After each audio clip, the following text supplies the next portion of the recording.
Boss, karami. Acer, Lenovo. Puro Asus. Magkano binebenta yan? 300 each. 300, isa lang na. Boss! Boss, Chong! Ano, yung mga taga-kapitbahay namin pare, sinamahan ko lang. Meron? Ano yan? Bigyan mo na lang ako. Ay, ang dami niyan 300 daw isa. Magkano? 300 isa. 300 each.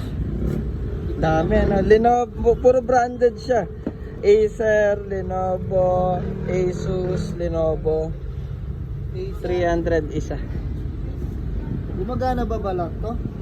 Sindi mo. Gumagana yun, di ba? Gumagana yun, di ba? Wala, hindi na boss eh. Huwag mo lang testingin. Hindi na. Gumagana yan. Tsaka mura na yun sa 300. Kahit pang parts out mo yung mga LCD niya, maano na. Gumagana. Pero titignan muna natin lahat kung maandar ba. Ano na rin, naglulus na rin yung ano niya keyboard niya boss eh. Pero mura na sa 300 dyan. 300 kada isa. Sige, ano na lang. Pwede ka sa 150. 150 daw. Sige po, pandagdag bangon lang. Pambaon lang pala 150. 150, sige. Lahat na to, no? Ay, each po. 150 lahat? Ay, 150 each. Hindi nga natin alam kung magagawa ko to eh. Parts 150 pala lahat, 150. Bali 50 isa. Libre yung isa. Libre na to kasi. Apat yan eh. So Free na to, free 50 isa, libre isa. Oo, libre. 150.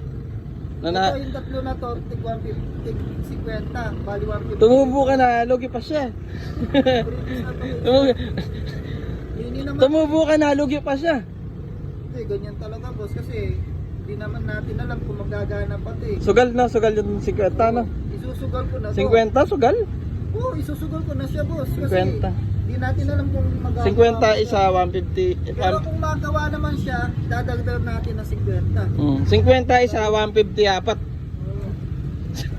Ikaw na lugi din kasi Hindi, hindi natin alam. hindi ka, tumubo na siya, lugi ka pa. Parts out na siya eh. Kumbaga gagawin ko na lang dito. Kukunin ko na lang mga parts niya. Ayun, 150 daw, boss. 150. Sige daw. Pambahon nyo lang. Bigyan mo ako 50 na, pre. 50. Wala man po. Hindi, yung pinagbentahan. Bali total na nakinita mo 100. Doon lang yung vlog tulong nun, no? Binuhin mo, kaya mo nang makipagsuntukan sa klase mo. Meron ka ng 100. Pamasahe na. Pamasahe. Kaya mo nang... Pre, may barya ka ba dyan? 100. Buri mo 100 lang yung kaya mo nang makipagsuntukan sa mga klase mo. Meron ka ng 100. Pwedeng kulang na lang muna ako ng 50. Kulang pa siya. Kulang pa siya. Ay hindi, kunin ko na lang sa kanya 50 na yung bibigyan mo sa akin. Kasi kapag na-try Kunin ko ko- sa nabuksan ko lahat ng parts niya, kung kompleto yung parts niya, bibigay ko 50. Balik na lang. Hindi, may 50 ako sa kanya eh. Ha? Yung komisyon ko Ay, eh. Sinamahan ko siya dito eh. Ito, sakto na pala itong sandaan. Bali. Kukunin ko na lang sa 50. Sige. Yan. Laki tulong niyan na. Thank you po. Tingnan mo yung nagbebenta, mukha siyang burat. Pero tatanong, saan nyo ba galit to? Saan nyo galit? Ba't ang dami yung dalang laptop? Sa scrap lang. Nice cap. Magkano niya benta? Magkano niya nabibili yan? 100 isa no? Depende po siguro. Pero pagka ganyan mga magkano? 100 isa no? Opo. Edi 400 sana yan. Lugi ka po. Di ba po? Para Pare? malulugi dito pre. Kasi ano lang to eh, pag binenta mo sa junk shop to, malutong lang. Hindi, may ibang pinagbebenta niyan, di ba? Opo. Hindi junk shop na magkano isa. Alam ko yung bumili sa iyo na last na laptop, 250 yata eh. Opo. Ha? 250, di ba?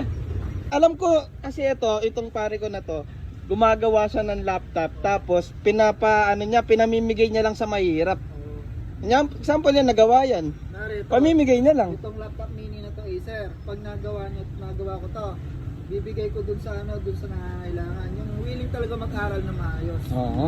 Gano'n lang naman yung ginagawa, kaya bumibili ko ng mga scrap. Oo. Sa susunod, kapag pumunta kayo dito, kung may meron din kami mga Mm. dito. Sa inyo na lang yung pagod nyo. Mga printer, meron din kami rito. Mga gusto nyo bumili. Ay, Sige. yan, bumili. Dito, Hindi, pagka may magbebenta ulit. Sige. Sige, thank you, thank you. Ito, nakakatulong to sa mga, ano, sa mga taong na Sa mga followers mo na na Sa mga- gusto ng laptop, Oo, sa mga followers ko ipapamigay na- mo, mag-comment lang sila pag nagawa, gustong magkaroon ng laptop dyan, comment lang kayo dyan. Pag Pamilya. nagawa to, syempre, sa maswerte ha, hindi naman natin lahat mabibigyan yan. Sa maswerte lang talaga pag nagawa to. Saka sa willing talaga mag-aral na mabuti para sa study nyo. Ayun, maraming salamat, Boss Chris, no? Salamat sa'yo. Sige. Panalo pa siya,